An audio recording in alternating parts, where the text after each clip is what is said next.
Okay guys, we're over at the other shop right now doing a little bit of work, and it's coming down cats and dogs over here. I mean, it's not as bad as what they're getting hit with in Texas, but you can hear it.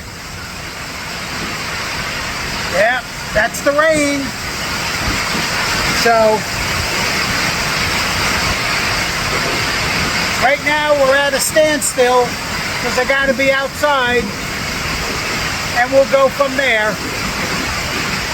Right now I'm just going to finish buttoning up some of the stuff.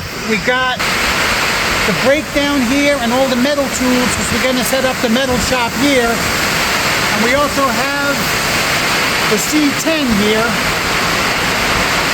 And we've not shown you this yet, but this is Mr. Pee-wee's car. It is an 82 Corvette. I believe it's 8182. It is for sale.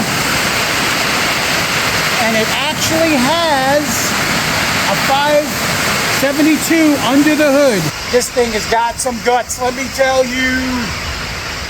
Alright guys, I will get back to what I'm doing. Like and subscribe, and we'll see you later.